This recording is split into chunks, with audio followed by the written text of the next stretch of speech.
नमस्कार आप सभी को। विगत वर्षों का जो हमारा कार्यक्रम चल रहा था उसी को हम आगे बढ़ाएंगे और अब आपकी परीक्षा की तिथि भी आ गई है, तो आपको अब एक आप कह सकते हो नए सिरे से अपनी तैयारी को करनी चाहिए। लगातार आपने टेस्ट दिया है, लगभग 10 टेस्ट आपने दे दिया है, तो टेस्ट में जो आपको कमियां लगी हों, जहां पे आपको लग रहा हो कि नंबर नहीं आ रहे हैं, उनको दूर करने का प्रयास करना है, सबसे ज़्यादा उन्हीं पर फोकस करने का प्रयास करना है। तो जो आपकी कमियां हैं उनको आप दूर करने का प्रयास करें। और आप कह सकते हो कि अब नया कुछ पढ़ने के बजाय, जैसे मैं बार बार कहता आ रहा हूँ पिछले लगभग 15 दिनों से, कि अब आपको रिवीजन को प्राथमिकता देनी चाहिए, तो अब आप रिवीजन को प्राथमिकता दीजिए। अपने दैनिक पढ़ाई का जो भी आप समय निकालते हैं उसका 80% जो हिस्सा है अब वो रिवीजन को दीजिए। बाकी के 20% हिस्से में जो आपका कुछ छूटा हुआ है, आपको लगता है कि ये चीज़ें बेहतर नहीं हैं, उसको आप कर सकते हैं। ठीक है, तो चलिए चर्चा की शुरुआत करते हैं और एक एक करके प्रश्नों को देखते हैं। और यहाँ पे आप जानते हैं कि आधुनिक भारत के इतिहास के क्रम में हम पहुँच चुके थे और आधुनिक भारत के इतिहास से संदर्भित अब हम प्रश्नों को देखने वाले हैं। आधुनिक भारत के इतिहास की जब हम बात करते हैं तो आप जानते हो कि इसमें सबसे ज़्यादा यदि प्रश्न कहीं से पूछे जाते हैं विशेष रूप से इतिहास में, तो वो आधुनिक भारत का इतिहास है। और इसमें बिहार से और आधुनिक भारत के इतिहास से दोनों को मिक्स कर जो प्रश्न हैं वो पूछे जाते हैं। और आप मान के चल सकते हैं कि लगभग 30 से 40 प्रश्न आपको यहाँ से देखने को मिलते हैं, तो इसको आपको बहुत बेहतर तरीके से करके लेके जाना है। चलिए, पहला प्रश्न क्या कह रहा है? सैयद बंधुओं के नियंत्रण व निगरानी में कौन मुगल बादशाह रहा? क्या बोला जा रहा है? सैयद बंधु, इनका नाम आप अक्सर सुनते होंगे जब भी आप इतिहास पढ़ते होंगे। तो सैयद बंधुओं के नियंत्रण और निगरानी में कौन सा मुगल बादशाह रहा, ये आपको बताना है। तो चलिए बताइएगा, कौन सा मुगल बादशाह सैयद बंधुओं की निगरानी में रहा? चलिए जवाब दीजिएगा। निकुसियर, फर्रुखसियार, रफीउद्दौला, शाह आलम, इनमें से कौन सा है ये आपको बताना है।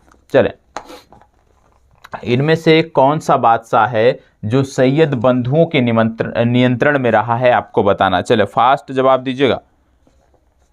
चले फास्ट जवाब दीजिएगा। आप जानते हो शेर शाह सूरी, पिछली चर्चा जब हमने किया था तो वहाँ पे इनकी बात हो रही थी शेर शाह सूरी की। आपको बता दें, जब हम शेर शाह सूरी की, तब तक आप इस प्रश्न का जवाब दीजिए। जब आप शेर शाह सूरी की बात करते हो तो शेर शाह सूरी से संदर्भित 3 से 4 युद्ध हैं जो आपको पता होना चाहिए, जिनका क्रम है वो क्रम में बता दे रहा हूं, तब तक आप इसका जवाब दीजिए। मैं यहाँ पे क्रम नोट कर दे रहा हूं। सबसे पहले सूरजगढ़ का युद्ध आता है। सूरजगढ़ का युद्ध आप में से बहुत सारे लोग जानते होंगे, जो नहीं जानते होंगे वो नोट कर लेंगे। सूरजगढ़ का युद्ध है। सूरजगढ़ के युद्ध के बाद दूसरा आपको देखने को मिलता है चौसा का युद्ध, ये आपको पता होना चाहिए। चौसा का युद्ध ये आपको पता होना चाहिए। तीसरा जो आपको यहाँ पे देखने को मिलता है, सूरजगढ़ का युद्ध हो गया, चौसा का युद्ध हो गया। कन्नौज या बिलग्राम का युद्ध आप पढ़ते होंगे, सुनते होंगे, कन्नौज या बिलग्राम का युद्ध। तो कन्नौज या बिलग्राम का युद्ध आप यहाँ पे कर सकते हो, कन्नौज का युद्ध। और एक युद्ध और याद रखना है, जब आप शेर शाह सूरी की बात करते हो, यदि इनसे संदर्भित प्रश्न पूछा जाता है तो इनकी पूछे जाने की जो संभावनाएं हैं वो बहुत ज़्यादा होती हैं। लास्ट युद्ध था शेर शाह सूरी का, जिसको बोलते थे कालिंजर युद्ध। ठीक है, कालिंजर युद्ध। ये 4 युद्ध आपको, जब शेर शाह सूरी की आप बात करते हो तो 4 युद्ध आपको पता होने चाहिए। लेकिन यहाँ पे बात हो रही थी सैयद बंधुओं के, तो आपको बता दें सैयद बंधुओं के नियंत्रण और निगरानी में रहने वाला मुगल बादशाह जो था उसका नाम था शाह आलम। डी विकल्प आपका इस प्रश्न के लिए सही उत्तर है। जैसा मैंने आपको बताया शेर शाह सूरी के बारे में कि 4 प्रमुख युद्ध आपको याद रखना है। सूरजगढ़ का युद्ध, चौसा का युद्ध, कन्नौज का युद्ध, कलिंजर का युद्ध, ये 4 युद्ध आपके महत्वपूर्ण हैं। ये चारों के चारों आपको पता होना चाहिए। सूरजगढ़ के यदि युद्ध की बात करें तो सूरजगढ़ का युद्ध 1534 में हुआ था, ये आपको पता होना चाहिए। चौसा के युद्ध की बात करें तो 1539 में हुआ था, इनका क्रम आपको नोट कर लेना है। ठीक है, कन्नौज के युद्ध की बात करें तो 1540 में आपको ये देखने को मिलता है। और लास्ट में कालिंजर का युद्ध है, ये 1545 में देखने को मिलता है। ठीक है, तो ये शेर शाह सूरी के 4 युद्ध आपको पता होना चाहिए, जिनका प्रारंभ होता है सूरजगढ़ से और समाप्त होता है कालिंजर का युद्ध। और कालिंजर का युद्ध जो 1545 में होता है, यहाँ पर शेर शाह सूरी की मृत्यु भी हो जाती है। तो याद रखना है सूरजगढ़ का युद्ध जो है 1534 ईस्वी में, चौसा का युद्ध है अगला आपको देखने को मिलता है 1539 ईस्वी में, कन्नौज का युद्ध 1540 ईस्वी में और कालिंजर का युद्ध 1545 ईस्वी में। जैसे मैंने बताया कि कालिंजर का युद्ध जो था यहाँ पे शेरशाह सूरी की मृत्यु हो गई थी, यह भी आपको याद रखना है। अब ये जो युद्ध हैं इनमें क्या पूछे जाते हैं, इनमें पूछे जाते हैं कि ये जो युद्ध हैं किनके खिलाफ लड़े गए हैं। ठीक है, तो यदि हम बात करें सूरजगढ़ के युद्ध की, यदि हम बात करते हैं पहले युद्ध सूरजगढ़ के युद्ध की बात करें तो आपको बता दें कि शेरशाह ने यहाँ पे बंगाल को पराजित किया था। दूसरा युद्ध सबको पता होगा, जब बात आती है चौसा के युद्ध की 1539 की जब बात आती है तो आप जानते हो शेरशाह और हुमायूं के बीच ये युद्ध हुआ था और इसी युद्ध में विजय के बाद जो है शेर खान ने शेरशाह की जो है उपाधि धारण की थी, यह भी आपको पता होना चाहिए। कन्नौज का युद्ध जब बात करते हैं तो कन्नौज का जो युद्ध था यह भी हुमायूं को पराजित किया गया था और इसमें दिल्ली का जो सिंहासन था वो प्राप्त हुआ था शेरशाह को, यह भी आपको पता होना चाहिए। तो कहने का मतलब है कि शेरशाह के जीवन का ये जो दोनों युद्ध है ये बहुत ही सकारात्मक रहा है, चौसा का युद्ध और कन्नौज का युद्ध। और लास्ट में यदि हम देखें इनके जीवन का जो अंतिम युद्ध था वो था कालिंजर का युद्ध 1545, इसको भी आपको याद रखना है। कहने का मतलब है कि जब आप इतिहास पढ़ते हो तो कुछ घटनाक्रम होते हैं जिनके बारे में क्रम दे के पूछ लिया जाता है। तो ये जो शेरशाह सूरी के मैंने 4 युद्ध प्रमुख बताए हैं ये कई बार विभिन्न परीक्षाओं में इनके क्रम पूछ लिए गए हैं कि इन 4 युद्धों को क्रम से लगाएं, क्रमवार सजाएं। तो आपको इनका क्रम पता होना चाहिए तभी आप सजा सकते हो। तो इस प्रकार के जो प्रमुख युद्ध हैं उनके बारे में आपको पता होना चाहिए, उनकी जो तिथि है वो आपको पता होना चाहिए। ठीक है, चलिए आगे बढ़ते हैं, इसको बताएं। बाबर और इब्राहिम लोदी के बीच हुए युद्ध के समय बिहार का शासक कौन था? बाबर और इब्राहिम लोदी के बीच हुए युद्ध के समय बिहार का शासक कौन था? बताएं। बाबर और इब्राहिम लोदी के बीच हुए युद्ध के समय बिहार का शासक कौन था? बिहार का शासक कौन था? बताएं। क्या बोला जा रहा है? बाबर और इब्राहिम लोदी के बीच हुए युद्ध के समय बिहार का शासक कौन था? चले,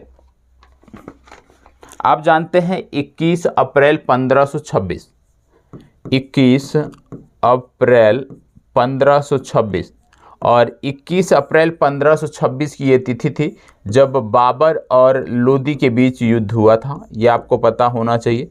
ठीक है, बाबर और लोदी के बीच जो युद्ध हुआ था 21 अप्रैल 1526 आपको याद रखना है। बाबर की जीवनी आप जानते हो, तुजुक ए बाबरी या बाबरनामा, ये भी आपको पता होना चाहिए। तुजुक ए बाबरी या बाबरनामा, तुजुक ए बाबरी या बाबरनामा, ये आपको पता होना चाहिए।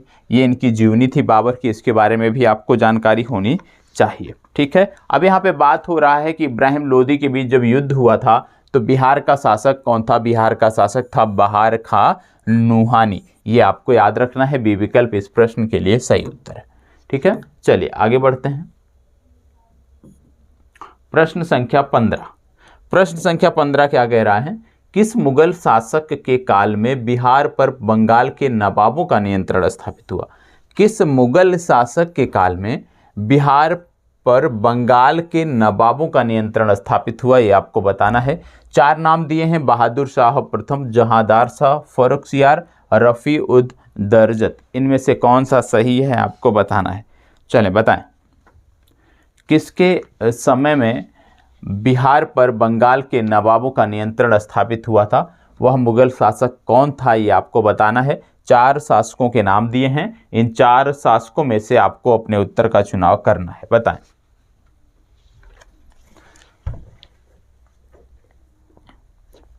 चलिए फास्ट जवाब दीजिएगा।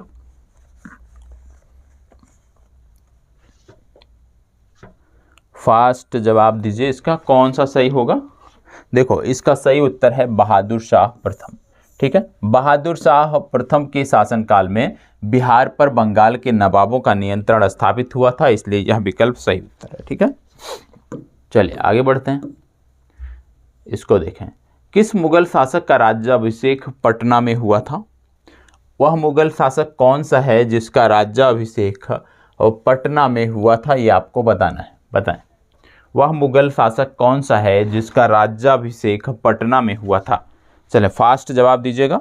वह मुगल शासक कौन सा है जिसका राज्याभिषेक पटना में हुआ था?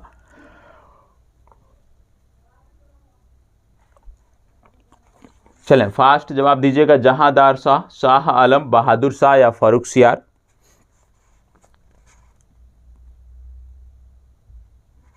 चलें देखो, यह पहला मुगल शासक था जिसका राज्याभिषेक बिहार की राजधानी पटना में 1713 ईस्वी में हुआ था। कहाँ पर हुआ था? बिहार की राजधानी पटना में 1713 ईस्वी में हुआ था। अब यदि आपसे पूछ लिया जाए कि वह मुगल बादशाह कौन सा था इन चारों में से, तो आपको बताना है कि वह मुगल बादशाह था फर्रुखसियार। डी विकल्प आपका सही उत्तर है। फर्रुखसियार का जो राज्याभिषेक था 1713 ईस्वी में पटना में हुआ था। घाघरा युद्ध से बाबर को क्या हासिल हुआ? घाघरा के युद्ध से बाबर को क्या हासिल हुआ आपको बताना है। चले फास्ट जवाब दीजिएगा। घाघरा के युद्ध से बाबर को क्या हासिल हुआ? फास्ट जवाब दीजिए। देखो, जितना आप अभ्यास करोगे, अब आज के समय में जितना आप इस प्रकार का वीडियो देखते हो, मैं ये नहीं कहता कि हमारे साथ साथ देखो, ठीक है, यूट्यूब में फंक्शन है, आप स्पीड बढ़ा सकते हो, लेकिन कहने का मतलब है कि रिवीजन आपका होना चाहिए। ठीक है, रिवीजन आपका अति आवश्यक है और जो प्रश्न लेकर आ रहा हूँ कहीं ना कहीं आपके लिए महत्वपूर्ण है, इसलिए इस सीरीज को किसी भी तरह से इग्नोर नहीं करना है। जरूरी नहीं हमारे ही चैनल पर कहीं भी आप देखते हो तो प्रश्न देखो, लेकिन एक चीज़ याद रखिएगा, ज़्यादातर जगहों पर डिस्कशन नहीं होता है, उस प्रश्न से संबंधित चर्चा नहीं होती है, तो वो चीज़ें गलत हैं। क्योंकि यदि उस प्रश्न से संबंधित अन्य तथ्यों को नहीं देखना है तो आप किताब से भी रिवीजन कर सकते हो, बहुत सारी पुस्तकें आती हैं। जब प्रश्न से संबंधित कुछ तथ्य आपको और बताए जाते हैं, साथ ही साथ महत्वपूर्ण प्रश्नों का संकलन किया जाता है, तो ज़रूरी होता है कि आप ऐसी जगहों से पढ़ें। ठीक है, तो जो ऐसे बहुत सारे संस्थान हैं जहाँ पे सिर्फ प्रश्न उत्तर बताया जा रहा है, वहाँ से पढ़ने से आपको कोई फ़ायदा नहीं है, क्योंकि यदि आपको वहाँ पे कुछ नहीं भी आता होगा तो आप सीख नहीं पाओगे। ठीक है, चलिए बताएं इसको। घाघरा के युद्ध से बाबर को क्या हासिल हुआ? सबसे पहली बात कि बक्सर और चौसा का अधिकार मिल गया, ये पता होना चाहिए। महमूद लोदी को बिहार से उड़ीसा भाग जाना पड़ा, ये भी सत्य है। बंगाल का शासक नुसरत शाह से संधि हो गई, यह भी सत्य है। कहने का मतलब है उपयुक्त सभी, डी विकल्प आपका सही उत्तर है। उपयुक्त सभी इसमें सही उत्तर है। ठीक है, पटना चित्र शैली की नींव किसके सूबेदारी काल में पड़ी थी? बताएं। पटना चित्र शैली की नींव किसके सूबेदारी काल में पड़ी थी? पटना चित्र शैली की नींव किसके सूबेदारी काल में पड़ी थी, आपको बताना है। चले बताएं। पटना चित्र शैली की नींव किसके सूबेदारी काल में पड़ी थी?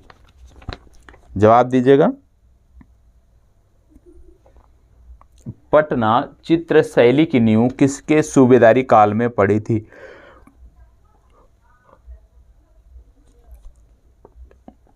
चलें जवाब दीजिएगा। अजीम, खुर्रम, परवेज या शुजा?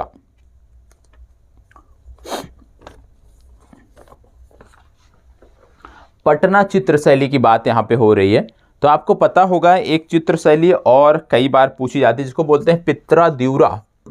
शायद आपने पढ़ा हो पित्राद्यूरा शैली, और पित्राद्यूरा शैली के बारे में कई बार प्रश्न बने हैं। पित्राद्यूरा शैली जो आपने पढ़ा होगा अपनी पाठ्य पुस्तकों के माध्यम से, आप जानते होंगे एतमाउद्दौला का मकबरा है। किसका? एतमाउद्दौला।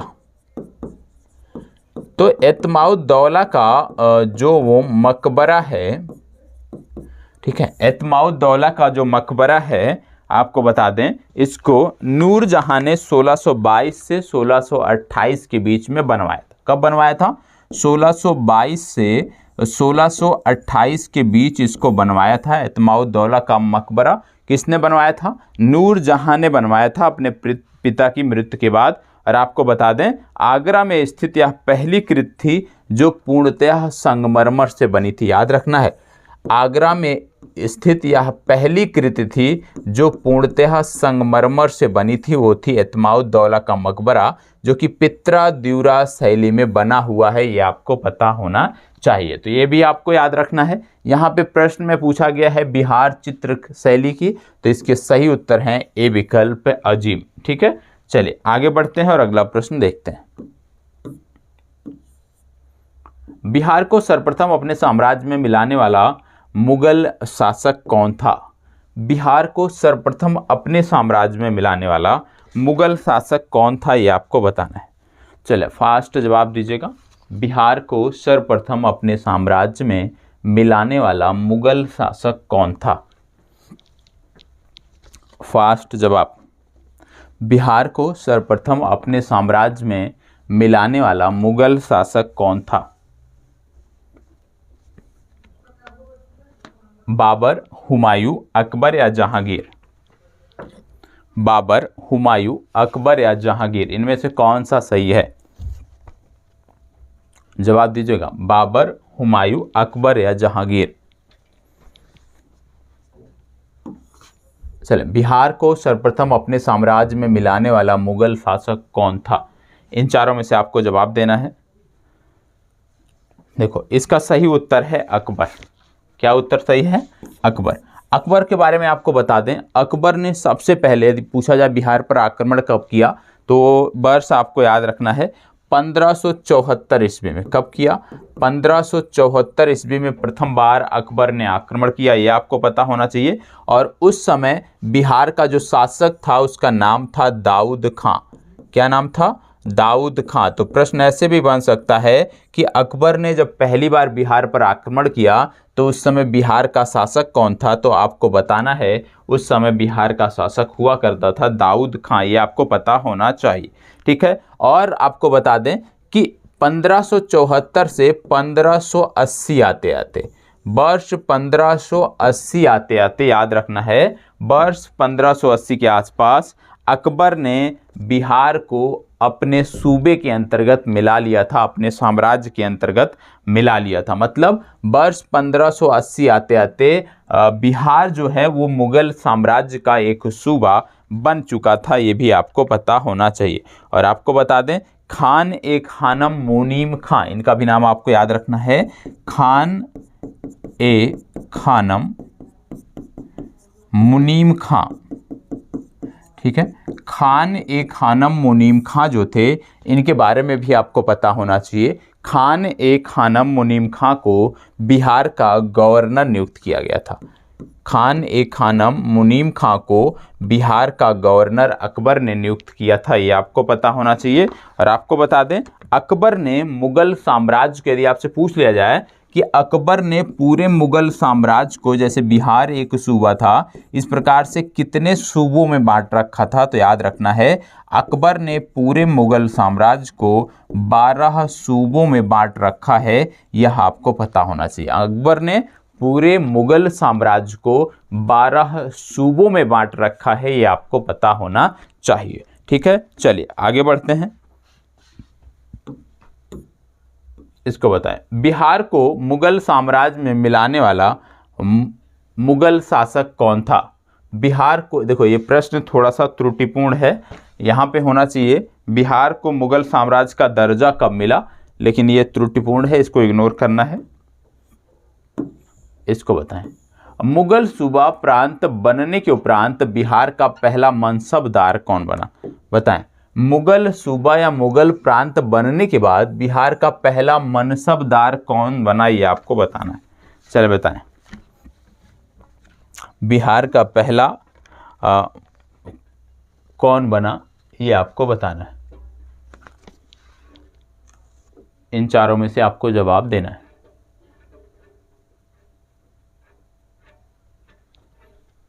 चलें, फास्ट जवाब दीजिएगा।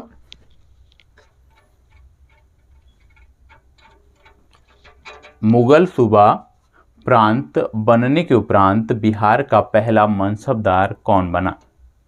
टोडरमल, दाऊद खां, जमाल खां या मुजफ्फर खां तुर्वाती?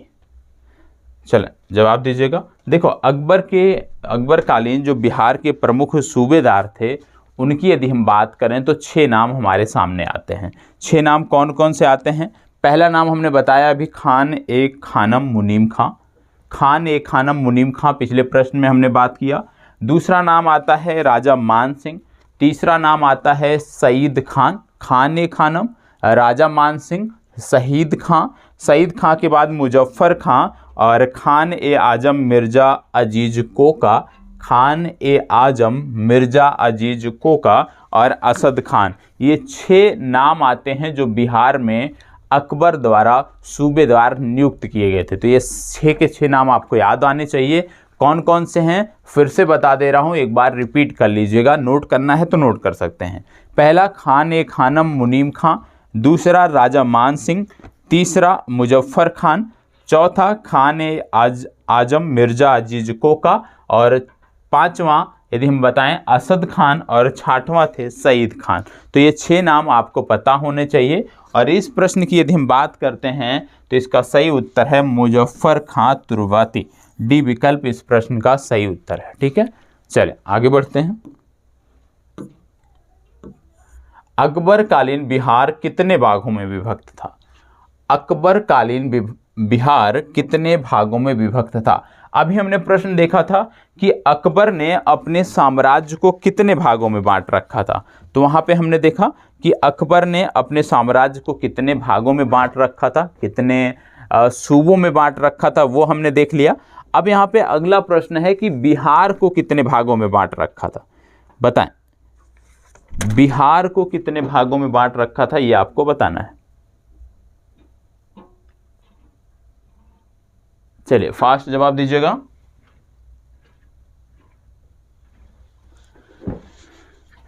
बिहार को कितने भागों में बांट रखा था? देखो बात हो रही है अकबर कालीन बिहार कितने भागों में विभक्त था। तो अकबर कालीन जो बिहार था वो 7 भागों में विभक्त था। कितने भागों में? 7 भागों में। याद रखिएगा, अकबर कालीन बिहार की बात करें तो 7 भागों में। यदि आपसे पूछ लिया जाए कि अकबर के समय जो प्रांत थे वो कितने प्रांतों में विभक्त थे या कितने सूबों में पूरे साम्राज्य को विभक्त किया गया था, तो वो याद रखना है 12। तो याद रखना जब बिहार के बांटने की बात आए तो 7 बार में, और यदि पूरे साम्राज्य को बांटने की बात आती है तो 12 भागों में विभक्त था। इसको बताएं। मुमताज महल का भाई शाइस्ता खां किस वर्ष बिहार का सूबेदार बना था? मुमताज महल का भाई शाइस्ता खां किस वर्ष बिहार का सूबेदार बना था, बताएं। चलें फास्ट जवाब दीजिएगा।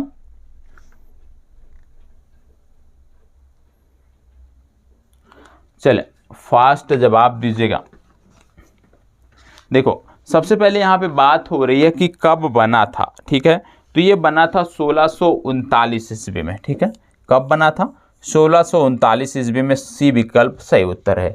यदि आपसे पूछ लिया जाए नियुक्त किसने किया था, इसको नियुक्त किसने किया था, तो यहाँ पे जो नियुक्त करने वाला शासक है वह भी आपको याद रखना है। जब बात आ जाए नियुक्त किसने किया था तो इसको नियुक्त किया था शाहजहां ने। किसने नियुक्त किया था? शाहजहां ने इसको नियुक्त किया था, ये आपको पता होना चाहिए।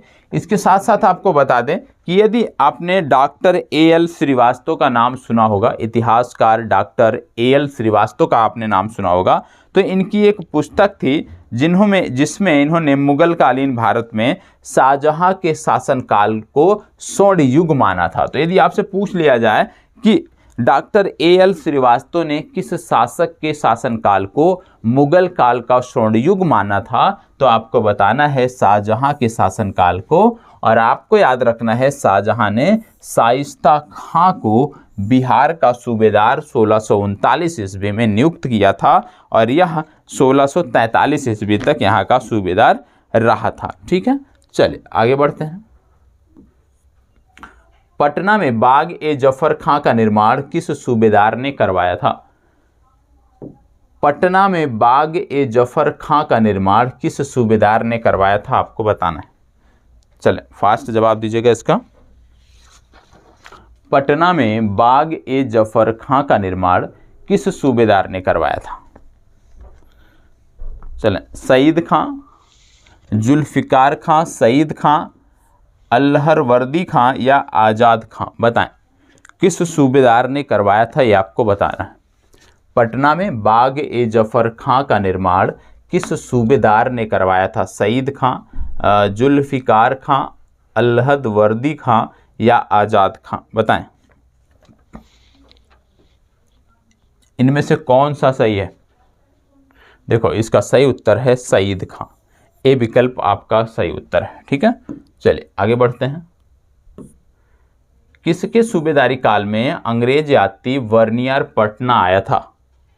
किसके सूबेदारी काल में अंग्रेज यात्री वर्नियर पटना आया था, ये आपको बताना है। बताएं, किसके सूबेदारी काल में ये आया था, ये आपको बताना है। फास्ट जवाब दीजिएगा। दाऊद खां, सैफ खां, लश्कर खां या सफ़ी खां? बताएं, उस समय सूबेदार कौन था? बताएं, जब ये यात्री भारत आया था तो उस दौरान सूबेदार कौन था? और आपको बता दें, यह वही समय था जब बिहार में भीषण अकाल पड़ा हुआ था। और जब बिहार में भीषण अकाल पड़ा हुआ था तो यहाँ पे शासक हुआ करता था औरंगजेब। यह भी आपको याद रखना है। कहने का मतलब है, औरंगजेब के शासनकाल के दौरान वर्नियर नामक यात्री भारत आया था, पटना आया था। आपसे यहाँ पे पूछा जा रहा है कि किस सूबेदारी काल में, तो उस समय सूबेदार कौन था? उस समय सूबेदार था लश्कर खां। यदि सम्राट पूछ लिया जाए तो आपको बताना है औरंगजेब। और मैंने बताया कि इस समय बिहार में भीषण अकाल पड़ा हुआ था, जिसका उल्लेख भी आपको देखने को मिलता है। ठीक है, इसके साथ साथ आपको बता दें, बिहार में जो भीषण अकाल पड़ा था इसका उल्लेख किसने किया? तो दो लोगों ने किया। एक का नाम था जॉन मार्शल, इनका नाम आपको याद रखना है, जॉन मार्शल। ठीक है, पहला नाम, ये अंग्रेज यात्री थे, अंग्रेज यात्री जॉन मार्शल। और दूसरा नाम याद रखना है डी ग्रैफी, डच यात्री डी ग्रैफी, डच यात्री डी ग्रैफी, डच यात्री डी ग्रैफी ने और जॉन मार्शल ने जो है इसका उल्लेख किया था, ये आपको पता होना चाहिए। ठीक है, अब यदि आपसे पूछ लिया जाए कि वर्नियर जब आया था तो पटना की स्थिति क्या थी, तो आपको बता दें, इसमें भारत के जो बड़े शहर हुआ करते थे उस दौरान बताया जाता था कि पटना जो है वो भारत के बड़े शहरों में से एक है। इसको बताएं। अकबर द्वारा संपूर्ण बिहार पर नियंत्रण कर लेने के पश्चात प्रशासनिक सुविधा की दृष्टि से बिहार को कितने परगनों में बांटा था? अभी हमने देखा कि अकबर ने अपने साम्राज्य को 12 भागों में बांट रखा था। फिर हमने देखा अकबर ने बिहार के जो साम्राज्य था उसको 7 भागों में बांट रखा था। अब बोला जा रहा है कि बिहार को कितने परगनों में बांटा गया था। बताएं, कितने परगनों में बांटा गया था, ये भी आपको बताना है। चलें, फास्ट जवाब दीजिएगा। कितने परगनों में बांटा गया था? चलें, थोड़ा सा फास्ट क्विक जवाब दीजिए इसका। कितने परगनों में बांटा गया था? तो इसका सही उत्तर है 196। ठीक है, 199 परगनों में ये बांटा गया था। डी विकल्प आपका सही उत्तर है। तो जब बात आए अकबर की, पहली बात, और बात आए कि अकबर का साम्राज्य जो है कितने सूबों में विभक्त था, 12। यदि आपसे पूछ लिया जाए अकबर के सम्राट रहते हुए बिहार का जो विभाजन था कितने भागों में किया जाता था, 7। यदि आपसे पूछ लिया जाए अकबर के समय में जो बिहार था प्रशासनिक सुविधा की दृष्टि से उसको कितने परगनों में बांटा गया था, तो आपको बताना है 199। तीनों आपको पता होना चाहिए कि कब क्या पूछा जाए तो आपको क्या जवाब देना है। शहजादा मुराद का कब्र पटना के किस स्थान पर है? बताएं, शहजादा मुराद का कब्र पटना के किस स्थान पर है? और पटना की बात आती है तो आप जानते हो पटना में आपको देखने को मिलता है पटना विश्वविद्यालय। क्या देखने को मिलता है? पटना विश्वविद्यालय आपको देखने को मिलता है। और जब बात करते हैं पटना विश्वविद्यालय की तो आप जानते हो भारत की पहली डॉल्फिन रिसर्च सेंचुरी जो है, आप रिसर्च सेंटर जो है डॉल्फिन रिसर्च सेंटर, वो पटना में बनाया गया है, पटना विश्वविद्यालय में बनाया गया है। उसको भी आपको याद रखना है। तो बताएं, शहजादा मुराद की कब्र पटना के किस स्थान पे है? चलें, तो इसका सही उत्तर है पटना अस्पताल के निकट। बी विकल्प सही उत्तर है। इसको बताइएगा। मध्यकालीन बिहार में अंतर्राष्ट्रीय व्यापार का मुख्य केंद्र था। मध्यकालीन बिहार में अंतर्राष्ट्रीय व्यापार का मुख्य केंद्र कौन सा था, आपको बताना है। पटना भागलपुर, गया पूर्णिया, भागलपुर गया या आरा सासाराम, इनमें से कौन सा सही है ये आपको बताना है। चलो फास्ट जवाब दीजिएगा, इनमें से कौन सा सही है। मध्यकालीन बिहार में अंतर्राष्ट्रीय व्यापार का मुख्य केंद्र कौन सा था। देखो यहाँ पे बात हो रही है व्यापार का मुख्य केंद्र, तो आपको बता दें उस समय पटना भागलपुर व्यापार का मुख्य केंद्र हुआ करता था। ए विकल्प आपका सही उत्तर है। ठीक है, चलिए आगे बढ़ते हैं और अगला प्रश्न देखते हैं। सबसे पहले बिहार पहुंचने वाले यूरोपीय व्यापारी कौन थे। सबसे पहले बिहार पहुंचने वाले यूरोपीय व्यापारी कौन थे। फास्ट जवाब दीजिएगा।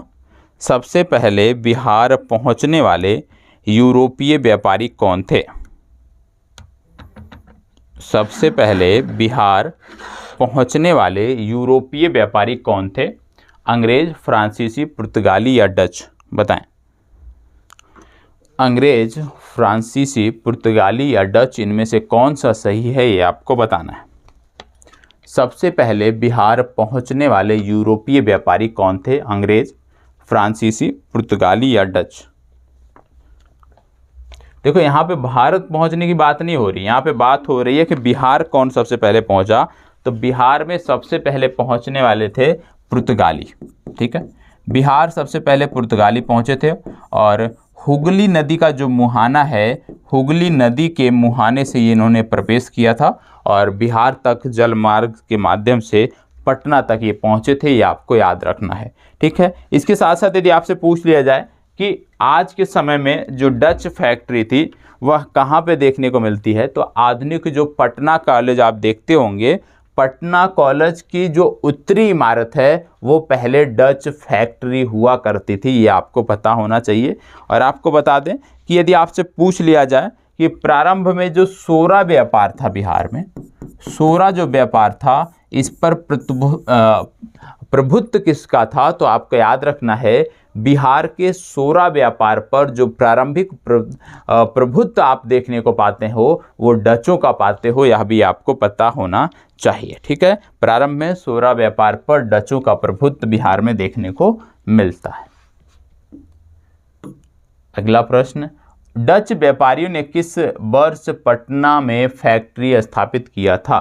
डच व्यापारियों ने पटना में फैक्ट्री कब स्थापित किया था, ये आपको बताना है। चलें फास्ट जवाब, पटना में फैक्ट्री कब स्थापित किया था ये आपको बताना है। बात यहाँ पर हो रही है डचों की।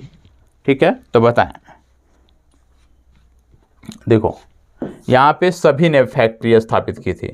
पुर्तगाली हो गए, इन्होंने भी स्थापित की थी। पुर्तगाली के बाद डचों ने भी स्थापित की थी।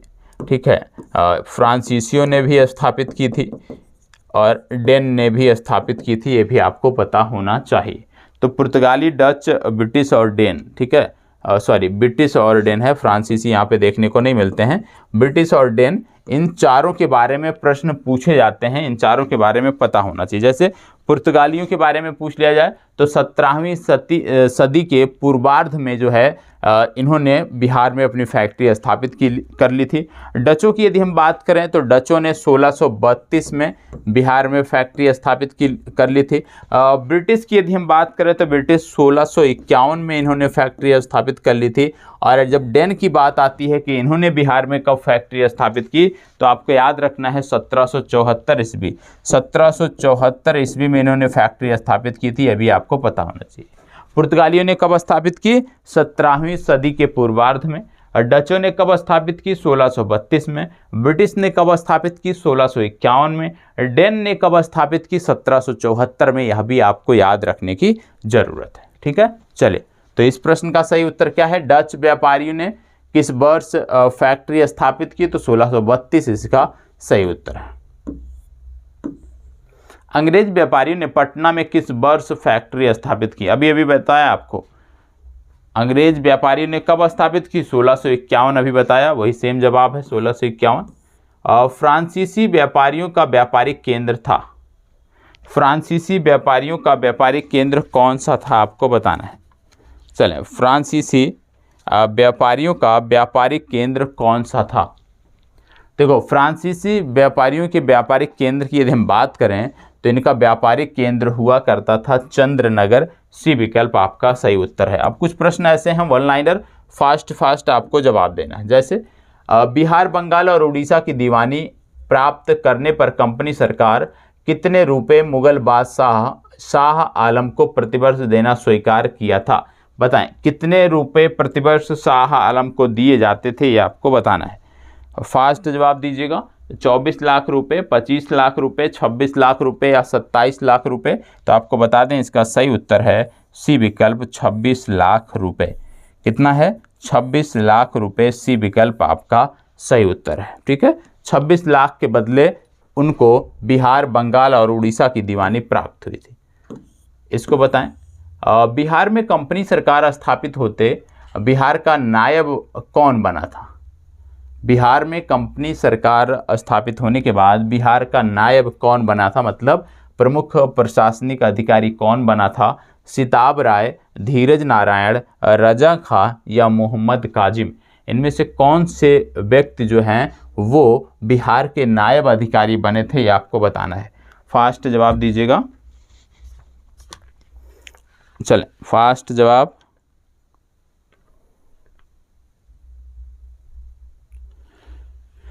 चले, देखो यहाँ पे बात हो रही है बिहार के नायब अधिकारी की बात हो रही है, तो आपको बता दें ये बनाया गया था सिताब राय को। किसको बनाया गया था? ए विकल्प में सिताब राय दिए हुए हैं, सिताब राय को बनाया गया था। और आपको बता दें इलाहाबाद की संधि के बाद रॉबर्ट क्लाइव ने 2 उप दीवान भी नियुक्त किए थे, यह भी आपको पता होना चाहिए। और आपको बता दें जिसमें से बंगाल के लिए मोहम्मद रजा खान और बिहार के लिए सिताब राय थे, ये भी आपको पता होना चाहिए। बंगाल के लिए कौन थे? मोहम्मद रजा खान। और बिहार के लिए कौन थे? सिताब राय। नियुक्त किसने किया था? रॉबर्ट क्लाइव ने किया था, ये आपको पता होना चाहिए। ठीक है, इसको बताएं, किस यूरोपीय यात्री ने मुगल काल में पटना की जनसंख्या 2 लाख बताया है? बताएं, किसने पटना की जनसंख्या को 2 लाख बताया है उस समय मुगल काल में, ये आपको बताना है। फास्ट जवाब।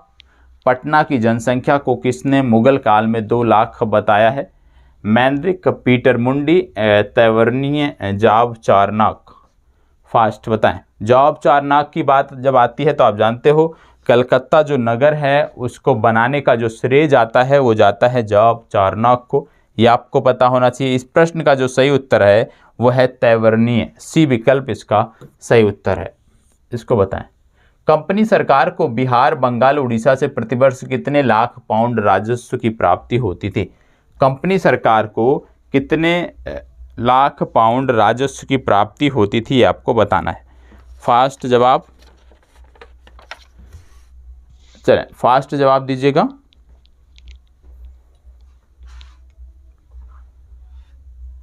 इसका सही उत्तर है सी विकल्प 30। बिहार में दैद शासन से अराजकता फैल गई, इस अराजकता के समय चौथ कौन वसूलता था? कहने का मतलब है बिहार में जब अराजकता फैल गई दैद शासन के दौरान तो इस समय चौथ कौन वसूलता था? चौथ वसूलने का काम कौन करते थे? इतना आसान सा प्रश्न है, कुछ भी नहीं है इसमें। चौथ वसूलने के लिए हमेशा मराठों को जाना जाता है, तो इसका सही उत्तर क्या हो जाएगा? मराठे। तो इतने आसान से प्रश्न भी पूछे गए हैं। अंग्रेज बिहार में किससे भयभीत रहते थे? अंग्रेज बिहार में किससे भयभीत रहते थे? अपना प्रतिद्वंदी किसको मानते थे उस समय? देखो, अंग्रेजों की बात करें तो उस समय काल में जब इन्होंने बिहार पर आधिपत्य कर लिया था तो इस समय ये अपने प्रतिद्वंदी के रूप में अब मराठों को मानते थे, इसलिए बी विकल्प इसका सही उत्तर है। ठीक है, कंपनी सरकार की हस्तक्षेप नीति के कारण थे। कंपनी सरकार के हस्तक्षेप नीति के कारण क्या थे, ये आपको बताना है। फास्ट जवाब दीजिएगा। कंपनी सरकार की हस्तक्षेप नीति के कारण थे। हस्तक्षेप नीति का इसमें से क्या कारण था, ये आपको बताना है। फास्ट जवाब दीजिए।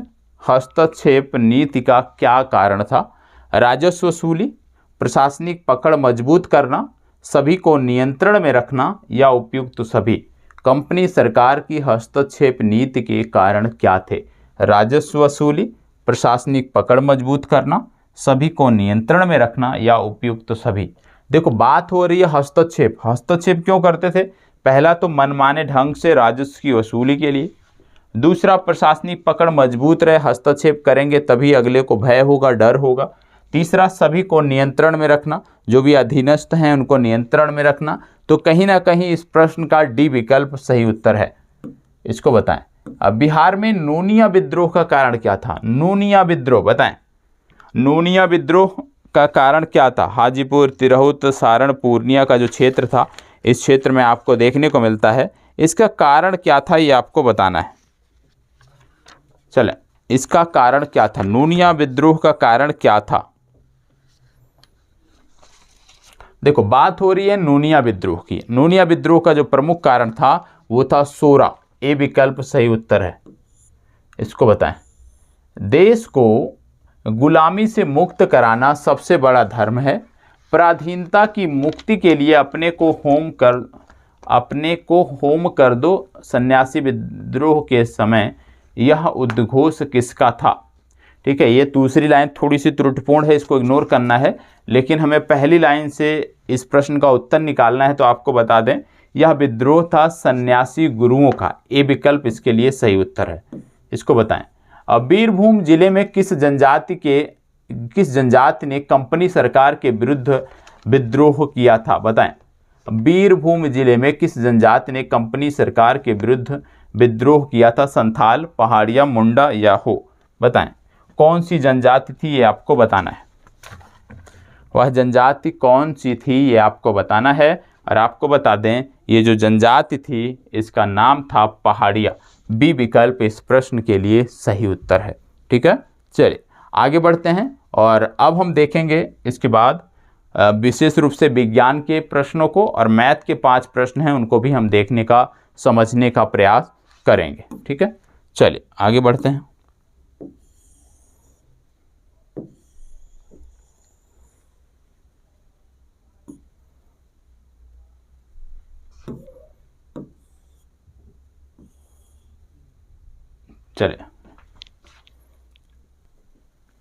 चलिए अब आगे के प्रश्नों को देख लेते हैं, पहले से सामान्य विज्ञान के प्रश्नों को। ठीक है, चलिए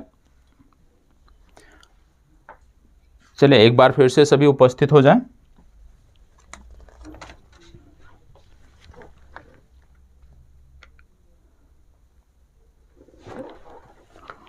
अब हम देखने वाले हैं विज्ञान से जुड़े हुए प्रश्नों को और साइंस के साथ साथ मैथ से जुड़े हुए प्रश्नों के। टोटल प्रश्न संख्या जो यहाँ पे है लगभग 12 से 13 प्रश्न आपको कुल मिलाकर देखने को मिलेंगे। और इन 12 से 13 प्रश्नों से जैसे आपकी पिछले 3 वीडियो में रिवीजन आपका होता आया है, ठीक है, उसी प्रकार से रिवीजन होगा। और आपकी परीक्षा की संभावित तिथि भी आ गई है, तो निश्चित रूप से अब आपको बेहतर तरीके से आगे बढ़ना चाहिए। ठीक है, क्योंकि एग्ज़ाम में ये सेक्शन आपके लिए महत्वपूर्ण है, इसलिए इस पर ज़्यादा फोकस करने की ज़रूरत है। चले एक एक करके अब प्रश्नों को देख लेते हैं। जो ना समझ में आएगा उसको नोट भी करते हुए चलिएगा। पहला प्रश्न क्या है आपके सामने, ध्यान से हमें देखना है। पहला प्रश्न कह रहा है श्वसन क्रिया में वायु के कौन से घटक की मात्रा कोई परिवर्तन नहीं होता है। बोला जा रहा है श्वसन क्रिया में वायु के कौन से घटक की मात्रा में कोई परिवर्तन नहीं होता है। तो बताएं श्वसन क्रिया में वायु के किस घटक की मात्रा में कोई परिवर्तन नहीं होता है, ये आपको बताना है। चलिए फास्ट जवाब दीजिएगा। श्वसन क्रिया में वायु के कौन से घटक की मात्रा में कोई परिवर्तन नहीं होता है? कार्बन डाइऑक्साइड, ऑक्सीजन, जलवाष्प, नाइट्रोजन। बताएं इनमें से किसकी मात्रा में परिवर्तन नहीं होता है? फास्ट जवाब दीजिएगा। देखो अंतःश्वास तथा उच्छ्वास, इन दोनों के दौरान यदि हम बात करें तो आपको देखने को मिलता है जो नाइट्रोजन है, नाइट्रोजन जो है इसकी मात्रा अपरिवर्तित रहती है। कब अपरिवर्तित रहती है? अंतःश्वास क्रिया के दौरान तथा उच्छ्वास क्रिया के दौरान जो है इसकी मात्रा अपरिवर्तित रहती है, यह हमें जानना चाहिए। इसके साथ साथ आपको बता दें मानव सहित सभी स्तनधारी, मानव सहित जो सभी स्तनधारी हैं उनमें फेफड़े या फुफ्फुस इसको बोलते हैं, फेफड़े या फुफ्फुस या जो भी बोलते हैं, ठीक है। फेफड़े या फुफ्फुस के माध्यम से वायु का जो है या गैस का जो है वो आदान प्रदान होता है, इसीलिए इसे फुफ्फुसीय श्वसन कहते हैं, इसीलिए इसे फुफ्फुसीय श्वसन कहते हैं। यह भी आपको पता होना चाहिए, ठीक है। कहने का मतलब है कि अंतःश्वास तथा उच्च श्वास के दौरान वायु की जो मात्रा होती है, जो हमारे शरीर में प्रवेश करती है गैसों की मात्रा, उनमें नाइट्रोजन की मात्रा अपरिवर्तित रहती है और मानव सहित सभी स्तनधारी जो हैं वो फेफड़े या फुफ्फुस के माध्यम से गैसों का आदान प्रदान करते हैं, जिससे इसको फुफ्फुसीय श्वसन नाम भी दिया जाता है। यह भी आपको पता होना चाहिए, ठीक है। चलिए आगे बढ़ते हैं। प्रश्न संख्या 2, मानव शरीर में ऑक्सीजन का अभिगमन होता है। मानव शरीर में ऑक्सीजन का अभिगमन कैसे होता है? 3 चीज दिया है, रक्त के द्वारा, फुफ्फुस के द्वारा, ऊतक के द्वारा। तो इनका क्रम पूछा जा रहा है कि किस क्रम में होता है, वही क्रम आपको बताना है। चलिए बताइएगा किस क्रम में होता है, ये आपको बताना है। चलें, किस क्रम में आपको देखने को मिलता है ये आपको बताना है। मानव शरीर में जो ऑक्सीजन प्रवेश करती है उसका क्रम क्या है ये आपको बताना है। चलें बताइएगा उसका क्रम क्या है ये आपको बताना है। चलिए अब इसमें क्रम आपको बताना है। सबसे पहले आप जानते हो मानव शरीर में जो ऑक्सीजन पहुंचती है, जब हम सांस लेते हैं, मतलब आप कह सकते हो अंतःश्वास तथा उच्छ्वास के दौरान जो है ऑक्सीजन या गैसें जो हैं वो हमारी शरीर में प्रवेश करती हैं, मतलब फेफड़ों तक पहुंचती हैं। तो जो प्रवेश करती हैं कहीं ना कहीं फुफ्फुस के द्वारा होता है, फेफड़ों के द्वारा होता है। तो सबसे पहले जो गैसें होती हैं, ऑक्सीजन की जब बात आप करते हो तो सबसे पहले ये फेफड़ों तक पहुंचता है। फेफड़ों में वायु कोष्ठक पाए जाते हैं। जो फेफड़े आपके होते हैं उसमें आपको वायु कोष्ठक देखने को मिलते हैं, और ये जो वायु कोष्ठक होते हैं ये रुधिर कोशिकाओं द्वारा घिरे होते हैं। इसमें वायु कोष्ठक होते हैं और वायु कोष्ठक रुधिर कोशिकाओं द्वारा घिरे होते हैं, इसलिए इसका सही उत्तर है 2, 1, 3। और आपको जैसे मैंने बताया, सबसे पहले ऑक्सीजन जब हम गैसों को अंदर लेते हैं अपने श्वसन प्रक्रिया के दौरान, तो सबसे पहले फेफड़ा काम करता है, ठीक है, फुफ्फुस काम करता है, ये आपको पता होना चाहिए। और जैसे मैंने आपको बताया फेफड़ों में वायु कोष्ठक पाए जाते हैं, और ये जो वायु कोष्ठक होते हैं ये रुधिर कोशिकाओं से घिरे होते हैं, और रुधिर कोशिकाओं से घिरे होने के कारण जब रुधिर कोशिकाओं से होकर ऑक्सीजन पहुंचती है, आगे बढ़ती है, तो यह ऊतकों पे जाती है। तो सबसे पहले फुफ्फुस के द्वारा, फिर रक्त के द्वारा और फिर ऊतकों के द्वारा। तो 2, 1, 3 ये क्रम आपको पता होना चाहिए, ये आपको क्रम हमेशा याद रखना है। चलें अगला प्रश्न, कार्बन मोनोऑक्साइड विषाक्तता निम्नलिखित में से किसको मुख्यतः प्रभावित करती है? कार्बन मोनोऑक्साइड विषाक्तता निम्नलिखित में से किसको मुख्यतः प्रभावित करती है ये आपको बताना है। पाचन क्रिया को, लीवर की कार्यशील को, या किडनी की कार्यशीलता को, या रक्त की ऑक्सीजन को वहन करने की क्षमता को। बताएं किसको प्रभावित करती है ये आपको बताना है। कार्बन मोनोऑक्साइड विषाक्तता किसको प्रभावित करती है? फास्ट जवाब दीजिएगा। देखो आपको इतना पता होना चाहिए कि जो लाल रुधिर कणिकाएं होती हैं, लाल रुधिर कणिकाओं में मौजूद हीमोग्लोबिन प्रोटीन जो है वो ऑक्सीजन के वाहक का कार्य करते हैं। जो हीमोग्लोबिन प्रोटीन होते हैं वो ऑक्सीजन के वाहक का कार्य करते हैं, और वाहक के कार्य करने के दौरान ये शरीर के विभिन्न अंगों के ऊतकों तक ऑक्सीजन को पहुंचाते हैं, ये आपको पता होना चाहिए। इसके बाद आप जानते हो कार्बन मोनोऑक्साइड। कार्बन मोनोऑक्साइड जो है ये हीमोग्लोबिन के प्रति आकर्षण, इसकी जो आकर्षण क्षमता होती है हीमोग्लोबिन के प्रति वो ऑक्सीजन से कई गुना ज़्यादा होती है। मतलब कार्बन मोनोऑक्साइड की हीमोग्लोबिन के प्रति आकर्षण ऑक्सीजन की तुलना में 250 गुना ज़्यादा होती है। ठीक है, मतलब कार्बन मोनोऑक्साइड जो है ये बहुत तेजी से खींचा जा सकता है किसकी तरफ, हीमोग्लोबिन के प्रति, क्योंकि ऑक्सीजन से ज़्यादा इसकी क्षमता है, 250 गुना ज़्यादा क्षमता इसकी है खींचने की। ठीक है, इसके बाद आपको बता दें कि जैसे ही कार्बन मोनोऑक्साइड, क्योंकि कार्बन मोनोऑक्साइड एक विषाक्त गैस है, और जैसे ही यह जाकर रक्त के हीमोग्लोबिन से मिलती है तो आपको देखने को मिलता है ये बनाती है कार्बोक्सी हीमोग्लोबिन। क्या बनाती है, कार्बोक्सी हीमोग्लोबिन। और ये जो कार्बोक्सी हीमोग्लोबिन बनाती है, जब हम इसकी बात करते हैं तो आपको बता दें इससे रक्त की ऑक्सीजन परिवहन क्षमता कम हो जाती है।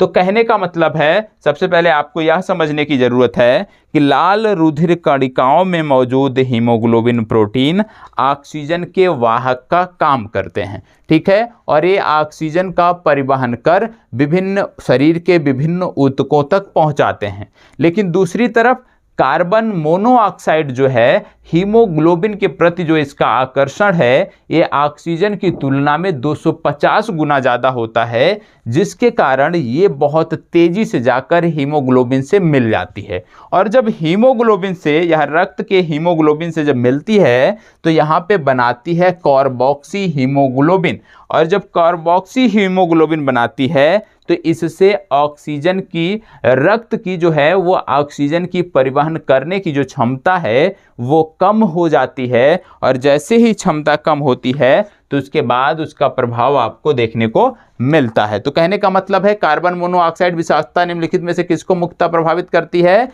ये प्रभावित करती है रक्त की ऑक्सीजन को वहन करने की क्षमता को। डी विकल्प आपका सही उत्तर है। ठीक है, और आप जानते हो श्वसन में ऊर्जा जो है वो एटीपी के रूप में उत्पादित होती है। मानव शरीर में यदि आपसे पूछ लिया जाए कि मानव शरीर का जो ताप होता है वो नियंत्रण कौन करता है, मानव शरीर के ताप को नियंत्रण कौन करता है, यह भी आपको पता होना चाहिए। तो आपको बता दें, हमारे ह्यूमन बीइंग का जो ताप होता है, हमारे शरीर का जो ताप होता है उसको नियंत्रित करते हैं हमारे फेफड़े। तो ये आपको याद रखना है कि मानव शरीर का जो ताप होता है उसको नियंत्रित कौन करता है, उसको नियंत्रित करते हैं शरीर के फेफड़े। यह आपको पता होना चाहिए, पूछा भी जा सकता है कि मानव शरीर को ताप को नियंत्रित कौन करता है, तो आपको बताना है फेफड़े करते हैं। ठीक है, चलिए आगे बढ़ते हैं। अगला प्रश्न, एक स्वस्थ वयस्क मनुष्य में रक्त का कुल परिमाप होता है कितना। एक स्वस्थ मनुष्य में रक्त का कुल परिमाप कितना होता है, बताएं। एक स्वस्थ मनुष्य में रक्त का कुल परिमाप कितना होता है। फास्ट जवाब दीजिएगा, 5 से 6 लीटर, 3 से 4 लीटर, 8 से 10 लीटर या 10 से 12 लीटर। चलें, फास्ट जवाब दीजिएगा इसका। चले, फास्ट जवाब। देखो, स्वस्थ मनुष्य के जब शरीर की बात करते हैं तो 5 से 6 लीटर का एवरेज होता है। और ये 5 से 6 लीटर आप याद रखो, या दूसरे शब्दों में आप याद रख लीजिए कि शरीर की मात्रा, जो रक्त की मात्रा है वो शरीर के भार के 7 से 8% तक होती है। जो रक्त की मात्रा है वो शरीर के भार के 7 से 8% तक होती है, ये आपको पता होना चाहिए। और रक्त एक संयोजी ऊतक है, यह भी आपको याद रखना है। रक्त क्या है, रक्त एक संयोजी ऊतक है, यह भी आपको पता होना चाहिए। रक्त एक संयोजी ऊतक है और रक्त की जो मात्रा है व्यक्ति विशेष के शरीर में, उसके शरीर के भार के 7 से 8% तक होती है। दूसरे शब्दों में 5 से 6 लीटर आप याद रख सकते हैं। ठीक है, चलिए आगे बढ़ते हैं और अगला प्रश्न देखते हैं। चले, और आपको बता दें, पिछला प्रश्न जो अभी हमने देखा था उससे जुड़े हुए कुछ फैक्ट हैं जो मैं आपको बता देता हूं, क्योंकि यहाँ पे हृदय की बात हो रही है। प्रश्न शायद हमने छोड़ दिया, कोई बात नहीं, एक बार फिर से देख लेते हैं।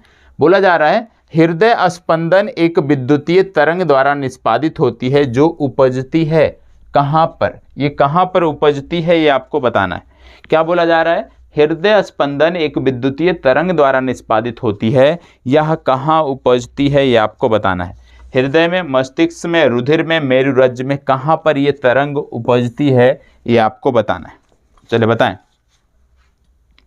आप जानते हो एक स्वस्थ व्यक्ति का जो हृदय है वो 1 मिनट में यदि हम देखें तो 72 बार कंपन करता है, ये आपको पता होना चाहिए। स्वस्थ मनुष्य का हृदय 1 मिनट में 72 बार कंपन करता है, हार्ट बीट इसकी होती है। और यदि आपसे पूछ लिया जाए कि हृदय जो है, हृदय जो हमारा है, क्योंकि ये रक्त को जो है पंप करता है, तो हृदय प्रति मिनट कितने रक्त को पंप करता है, तो आपको बता दें हृदय जो हमारा है वो प्रति मिनट यदि हम बात करें तो 5 से 6 लीटर रुधिर पंप करता है। याद रखिएगा, हृदय हमारा 5 से 6 लीटर रुधिर जो है ये पंप करता है प्रति मिनट, यह भी आपको पता होना चाहिए। हमारा हृदय प्रति मिनट 5 से 6 लीटर रुधिर पंप करता है। यदि आपसे पूछ लिया जाए कि क्या हमारा हृदय कभी आराम भी करता है, क्या हमारे शरीर में जो हृदय है वो कभी आराम भी करता है? जी हाँ, करता है। कब करता है? जैसे आपने देखा 1 मिनट में 72 कंपन होते हैं, तो इन 1 से 2 कंपन के बीच जो अंतराल होता है उसी दौरान सिर्फ हमारा हृदय रेस्ट करता है, बाकी के समय कभी भी हमारा हृदय रेस्ट नहीं करता। सिर्फ 2 कंपनों के बीच में, 2 हार्ट बीट के बीच में जो गैप होता है उसी दौरान हमारा हृदय आराम करता है, यह भी आपको पता होना चाहिए। यदि आपसे पूछ लिया जाए, क्योंकि हृदय की बात हो रही है, तो हृदय कितने भागों में बटा होता है, हृदय कितने भागों में बटा होता है, कितने कक्षों में बटा होता है, तो आपको याद रखना है हृदय हमारा 4 कक्षों में बटा होता है। मनुष्य का हृदय 4 कक्षों में बटा होता है, यह भी आपको पता होना चाहिए। और 1 से 2 की यदि हम बात करें, ऊपरी कक्षों को दायां या बायां, आप जानते होंगे अलिंद नाम आपने सुना होगा। दायां बायां अलिंद जो है ये बटे होते, जैसे 4 भाग हैं, तो इन 4 भागों में कुछ इस तरह से आपकी बनावट है कि ये 4 कॉलम हैं। यहाँ पे दायां अलिंद हो गया, बायां अलिंद हो गया ऊपरी भाग में दायां अलिंद, बायां अलिंद। और यदि हम निचले भाग में यदि हम बात करते हैं तो दायां निलय और बायां निलय। तो याद रखिएगा, निचले भाग का जो विभाजन है उसको निलय कहते हैं, और ऊपरी भाग का जो विभाजन है उसको अलिंद कहते हैं, यह भी आपको याद रखना है। ठीक है, पूछा जा सकता है कि हृदय को जो 4 कक्षों में विभाजित किया जाता है, इनमें ऊपरी भाग को क्या कहा जाता है, तो याद रखना है ऊपरी भाग को अलिंद कहा जाता है, और निचला जो भाग होता है उसको निलय कहा जाता है, यह आपको पता होना चाहिए। इसके साथ साथ आप जानते हो एक मनुष्य में सामान्यतः हीमोग्लोबिन की जो मात्रा होती है वो 15 ग्राम प्रति 100 मिलीलीटर होती है। 15 ग्राम प्रति 100 मिलीलीटर होती है, ये आपको पता होना चाहिए हीमोग्लोबिन की मात्रा शरीर में। इसके साथ साथ आपको पता होना चाहिए 1 ग्राम हीमोग्लोबिन में लगभग 1 ग्राम हीमोग्लोबिन में लगभग 1.34 मिलीलीटर ऑक्सीजन जो है वो बंधी होती है, यह भी आपको याद रखने की जरूरत है। और इस प्रश्न का सही उत्तर है हृदय। तो हृदय से संबंधित मुझे लगता है कि अब कोई भी प्रश्न आएगा तो आप आसानी से जवाब दे सकते हैं, कमियां नहीं होंगी। आगे बढ़ते हैं। अब यहां से मैथ के प्रश्न शुरू हो रहे हैं। ठीक है, पिछले जो मैथ के प्रश्न थे आपसे बोला जाता है सिर्फ एक क्वेरी आई थी कि इसको रिपीट कर दीजिए। निश्चित रूप से उस प्रश्न को अगली कक्षा में मैं अलग से करवा दूंगा, लेकिन आज जो प्रश्न है विशेष रूप से समय तथा कार्य से संबंधित प्रश्न है। ठीक है, समय तथा कार्य से संबंधित प्रश्न है। कुछ बेसिक चीजें हैं जो आपको समझनी चाहिए, जैसे व्यक्ति की कार्यक्षमता, व्यक्ति की कार्यक्षमता, ये आपको पता होना चाहिए क्या होता है, व्यक्ति की कार्यक्षमता क्या होती है। इस प्रश्न पे आगे से जाने से पहले इनके बारे में आपको पता होना चाहिए। तो व्यक्ति की कार्यक्षमता मतलब हो गया इकाई समय में व्यक्ति द्वारा किया गया कार्य।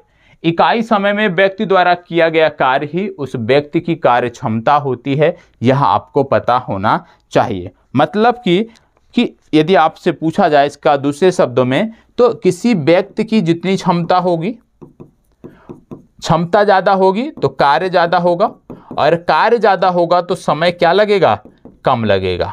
तो कहने का मतलब है कि यदि किसी व्यक्ति की क्षमता ज़्यादा है तो किसी कार्य को करने में कम समय लगेगा। यदि किसी व्यक्ति की कार्य क्षमता कम है तो किसी कार्य को करने में उसको समय ज़्यादा लगेगा। मतलब समय प्रोपोर्शनल टू 1 कार्य क्षमता।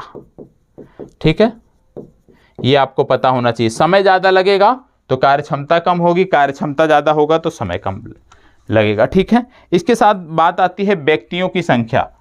व्यक्तियों की संख्या ये भी मायने रखता है इस प्रकार के प्रश्नों में। व्यक्तियों की संख्या जितनी ज़्यादा होगी, कोई भी कार्य करने में आपको उतना कम समय लगेगा। यदि व्यक्तियों की संख्या कम होगी तो कोई कार्य करने में आपको ज़्यादा समय लगेगा। तो यहाँ भी व्यक्तियों की संख्या भी बराबर हो गई 1 आप कह सकते हो कार्य करने में जो लगा व्यक्तियों की संख्या है। तो समय प्रोपोर्शनल टू, यहाँ भी कर सकते हो समय प्रोपोर्शनल टू 1 व्यक्तियों की संख्या। मतलब व्यक्ति की संख्या ज़्यादा होगी तो समय कम लगेगा किसी कार्य को करने में, यदि व्यक्ति की संख्या कम होगी तो कार्य को करने में समय ज़्यादा लगेगा। यह भी आपको पता होना चाहिए।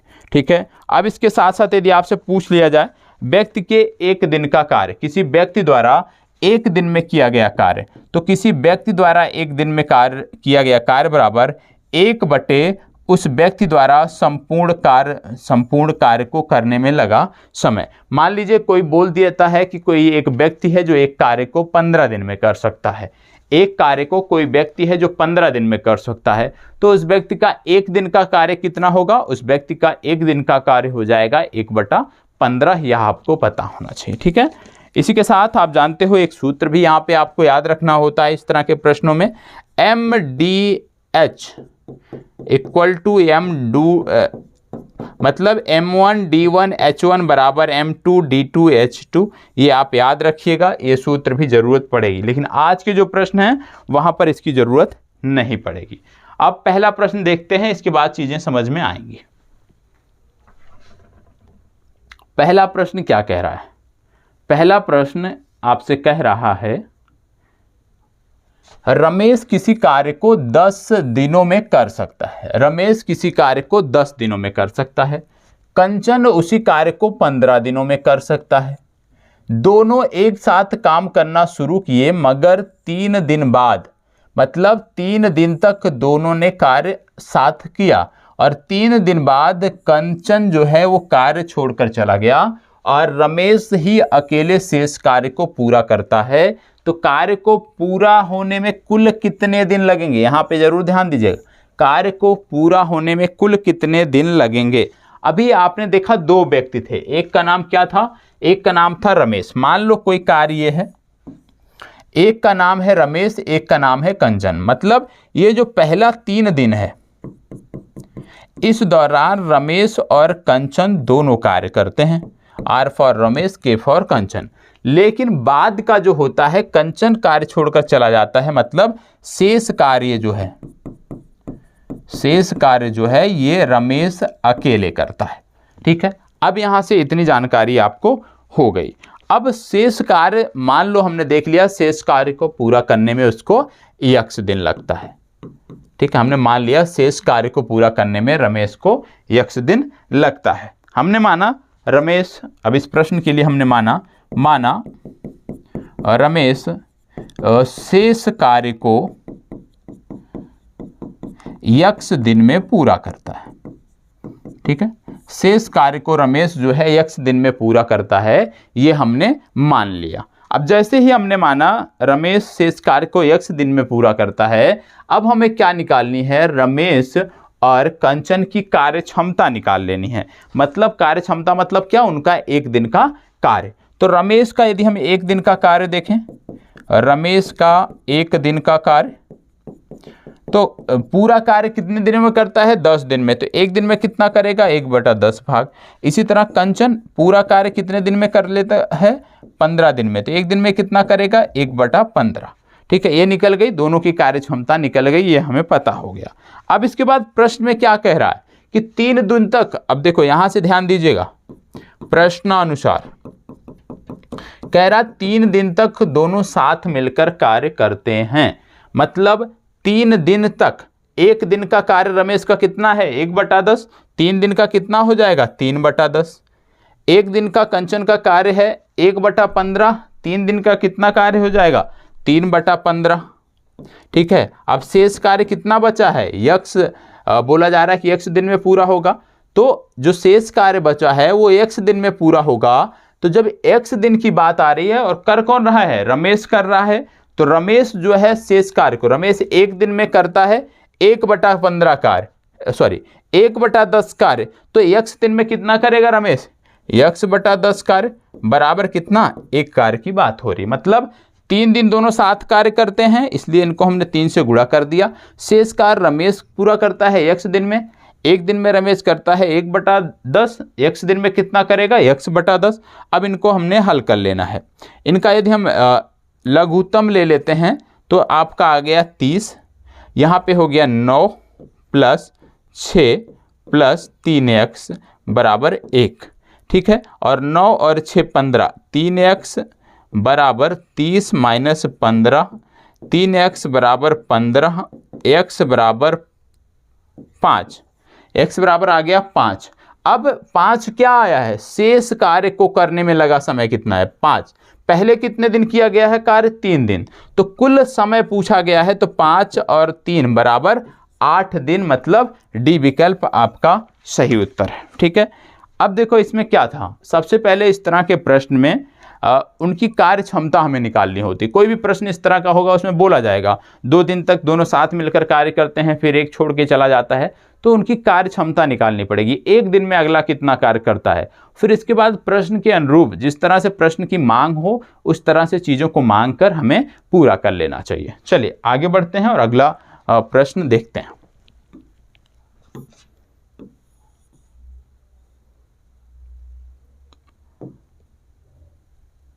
राजू किसी काम को 10 दिन में कर सकता है। राजू किसी काम को 10 दिनों में कर सकता है तथा सोनू उसी काम को 15 दिन में कर सकता है, ठीक है। दोनों एक साथ काम करना शुरू करते हैं, मगर 2 दिन बाद राजू काम छोड़कर चला जाता है और सोनू अकेले ही वह काम पूरा खत्म करता है। सेम प्रश्न है जैसे अभी हमने पहला प्रश्न लगाया है, उसी की तरह ही सेम प्रश्न है, कहीं भी कुछ भी बदलाव नहीं है। लेकिन चलिए समझ लेते हैं यहाँ पे क्या क्या नाम है, राजू और सोनू। हमने माना ये पूरा आपका डायग्राम बन गया, मतलब 2 दिनों तक दोनों ने कार्य किया। यहाँ पे 2 दिन की बात हो रही है, दोनों ने कार्य किया, राजू और सोनू दोनों ने कार्य किया।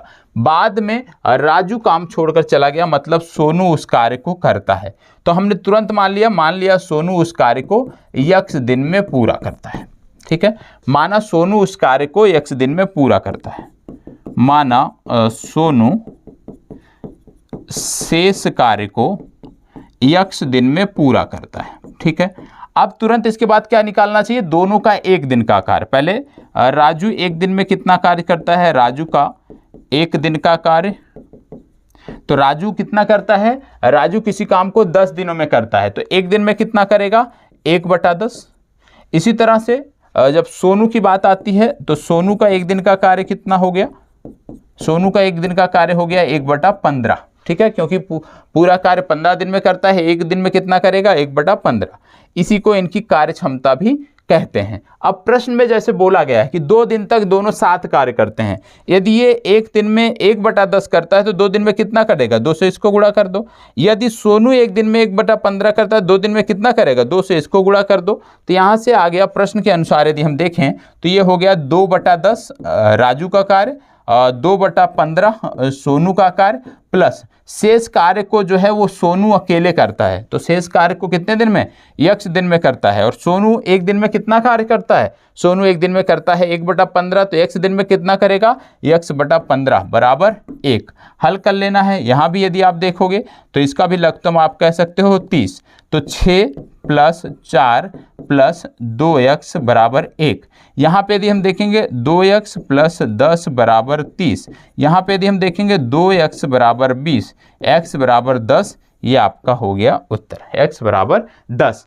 अब बोला गया है कार्य पूरा होने में कुल कितने दिन लगते हैं, 10 दिन ये लगते हैं, प्लस 2 दिन पहले किया जाता है, तो टोटल हो गए 12 दिन। डी विकल्प सही उत्तर है। इस तरह के प्रश्नों में ध्यान रखिएगा कि जो यहाँ पे आप उत्तर निकालोगे वह भी विकल्प में अवश्य दिया होगा। और कई बार क्या होता है, परीक्षा की दबाव में, जल्दबाजी में हम क्या करते हैं, जैसे यहाँ पे उत्तर आया तुरंत हम ले जाके टिक कर देते हैं। हमें ध्यान रखना है कार्य पूरा होने में कुल कितना समय लगता है, मतलब जब ये अकेले कार्य करता है वह भी जोड़ा जाएगा और जब पहले दोनों साथ मिलकर कार्य करते हैं वह भी जोड़ा जाएगा, तो दोनों मिलाकर आ गया आपका 12। चलो इसको बताओ। राम किसी काम को 10 दिन में खत्म कर सकता है। राम किसी काम को 10 दिन में खत्म कर सकता है तथा श्याम उसी कार्य को 15 दिन में खत्म कर सकता है। श्याम ने कार्य को अकेले ही करना शुरू किया। यहाँ पे उल्टा है, यहाँ पे पहले अकेले कार्य करना शुरू करता है, मगर छठे दिन से राम भी उसके साथ आ जाता है। अभी तक क्या होता था कि दो साथ में कार्य करना शुरू करते थे, बाद में एक अलग हो जाता था, एक छोड़ के चला जाता था। यहाँ पे क्या है कि पहले सिंगल कार्य करना एक कोई शुरू कर रहा है, बाद में उसके साथ एक दूसरा भी जुड़ जा रहा है, यह आपको पता होना चाहिए। अब इसमें यदि हम देखें तो आप तुरंत ऐसे चार्ट जैसे अब तक हमने बनाया इस तरह से अपने बना लिया। तो दो लोग हैं, पहला क्या है, राम किसी कार्य को 10 दिन में कर सकता है, ठीक है, लेकिन कार्य शुरू कौन कर रहा है, श्याम ने अकेले कार्य शुरू किया, मतलब पहले श्याम शुरू करता है, ठीक है, और कितने दिन करता है, 6 दिन करता है। बाद में क्या आता है, राम और श्याम दोनों आ जाते हैं। तो हम मान लेते हैं कि शेष कार्य को राम और श्याम मिलकर x दिन में पूरा कर लेंगे, बस। अब प्रश्नानुसार आपको चले जाना है। आपने माना राम और श्याम शेष कार्य को x दिन में पूरा कर लेते हैं। अब आप निकालोगे राम का एक दिन का कार्य, राम का एक दिन का कार्य, राम का एक दिन का कार्य हो गया 1/10, श्याम का एक दिन का कार्य हो गया कितना, 1/15, ठीक है। अब प्रश्न में ले जाके रख दो जो प्रश्न कह रहा है। क्या कह रहा है कि पहले श्याम अकेले 6 दिन करता है, तो श्याम 6 दिन में कितना करेगा, 6/15 कार्य करेगा, प्लस अब यहाँ पे क्या होता है, 6 दिन बाद दोनों साथ मिलकर करते हैं, मतलब 1/10 और 1/15, 1/10 और 1/15, और ये कितने दिन करते हैं, x दिन करते हैं, तब काम पूरा होता है, ठीक है। इन दोनों लोग साथ मिलकर x दिन कार्य करते हैं तो पूरा होता है। अब आप हल कर लो, 6/15 equal to x/10 plus x/10 plus x/15 बराबर 1। यहाँ पे यदि हम देखें 30 हो गया, 15 दूना 30, 6 दूना 12, धन 10 तिहाई 30, 3x, धन 15 दूना 30, 2x बराबर 1। यहाँ पे यदि हम देखेंगे तो 5x प्लस 12 बराबर हो गया 30। 5x बराबर कितना हो गया, 30 में से घटा दो आप 12। तो आप इसको हल कर लेना, जो आएगा उसमें आपको पहला 6 दिन ले जाके जोड़ देना है, वही आपका उत्तर हो जाएगा, ठीक है। चले अब इसमें कर लोगे आप छठे। देखो यहाँ पे एक गलती हमने क्या किया है, ध्यान दीजिएगा। यहाँ पे बोला है छठे दिन से, मतलब 5 दिन तक वह अकेले कार्य करता है, ठीक है। तो यहाँ पे 5/15 होगा, क्योंकि 5 दिन तक वह अकेले कार्य करता है, उसके बाद छठे दिन से वो जुड़ जाता है।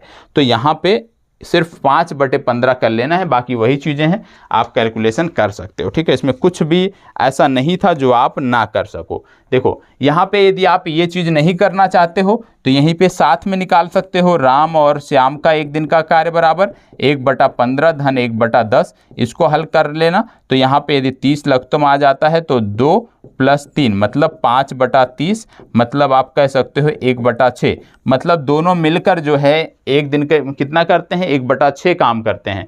तो x दिन में कितना करेंगे, x/6, तो सीधा आ गया 5/15 प्लस x/6 बराबर 1। और यहाँ से आप कर लेना, 30 इसका लघुत्तम आ जाएगा, ठीक है। 15 दूना 30, 5 दूना 10 और 6 × 30 और 5x बराबर 1।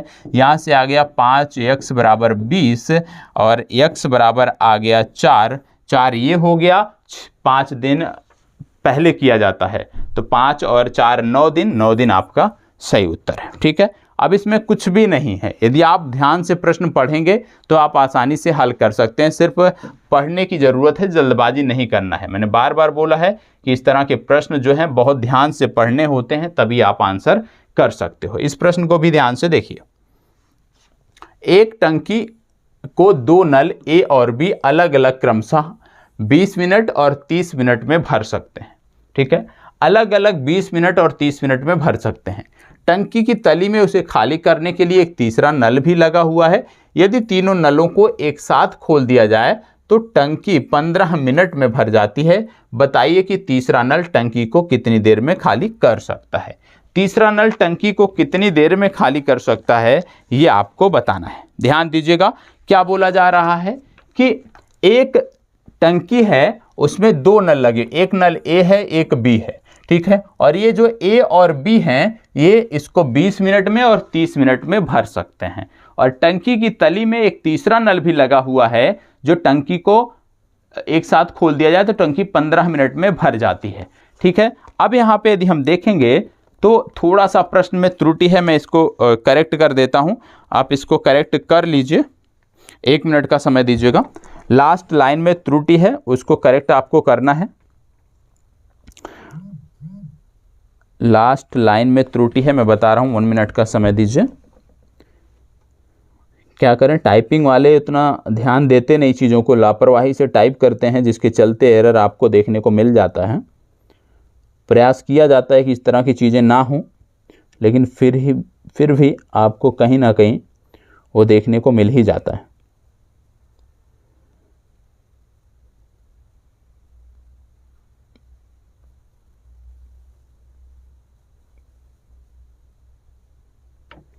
एक मिनट,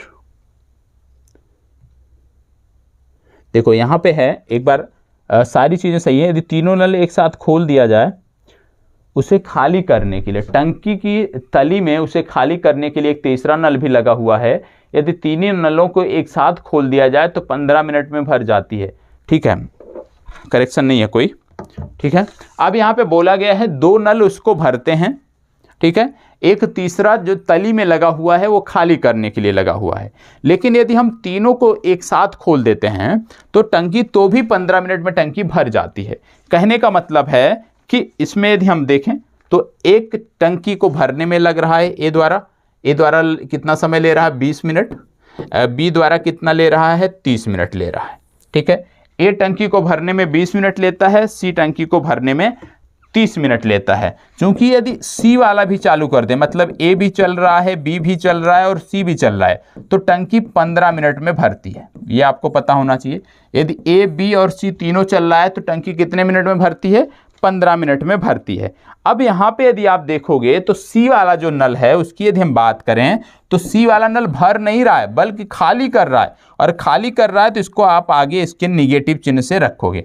हम मान लेते हैं कि माना जो तीसरा नल है वो x मिनट में टंकी को खाली कर देता है।